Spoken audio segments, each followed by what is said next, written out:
Good evening my dear student. पिछली कक्षा हमने घातांक से संबंधित प्रश्न पढ़ा है ना। गुणे में घाते जुड़ती हैं, गुणे में घाते जुड़ती हैं जब उसका बेस समान हो। ठीक है ना, ध्यान दीजिएगा इधर। गुणे में घाते जुड़ती हैं जिनका बेस समान हो। ठीक है ना, याद देखिए।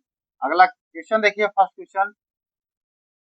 8 का स्क्वायर मैंने किया, ठीक है, और मैंने कर दिया क्या, 16 का स्क्वायर। थोड़ी देखिए, मैंने आपसे ये कहा कि दो की घाते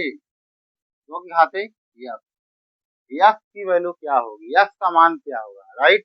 ध्यान दीजिएगा इधर। तो 8 को हम क्या ले सकते हैं बताइए, 8 गुणे 8 लिख सकते हैं कि नहीं बच्चों, बोलिए। क्या मैं 16 का स्क्वायर को 16 गुणे 16 लिख सकता हूँ, बोलिए।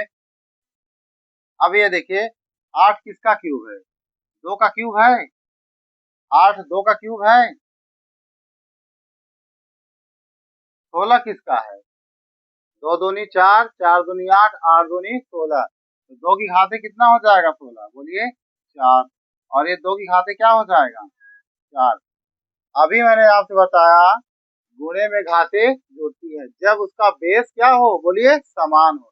आप देखिए, बेस में सब में 2 2 है, तो क्या होगा, घाते आपस में क्या होगी बताइए, जुड़ेंगी, ऐड होगी। ये देखिए, तो 2 कॉमन ले लेंगे।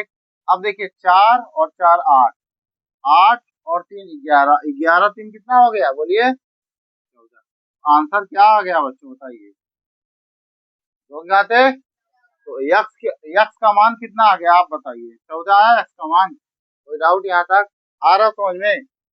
दूसरा क्वेश्चन देखिए, छोटे छोटे क्वेश्चन बता रहा हूँ। देखिए, हमने कहा 4 की घाते 3 है गुणे, ठीक है, और 16 की घाते क्या है, 2 है।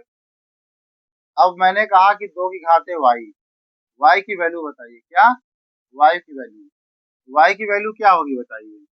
4 का क्यूब मतलब 4 गुणे 4, कितनी बार, 3 बार।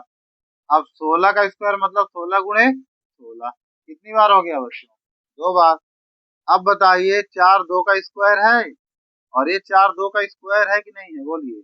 और ये 4 2 का स्क्वायर है, और 16 किसका है, 2 की घाते 4, और ये 16 किसका है, 2 की घाते 4। आ गया। अब बताइए, बेस समान मैंने कर दिया 2 के, यहाँ देखिए 2 दिख रहा है, सब 2 2 2 कर दिया मैंने कॉमन, पूरा बेस में कर दिया टोटल। अब यहाँ देखिए, 2 ले लिया, एक कॉमन सभी थे। गुणे में घाते जुड़ती हैं जब आधार क्या हो, समान हो। आधार सेम है, जोड़िए, 4 4 8, 8 2 10, 2 12, 12 2 14। ये बताइए y की वैल्यू कितनी आ गई बच्चों, यहाँ तक डाउट होते हैं बताइए। अब आपको अगली कक्षा में बताएंगे इसको, ठीक है ना, अगले टाइप के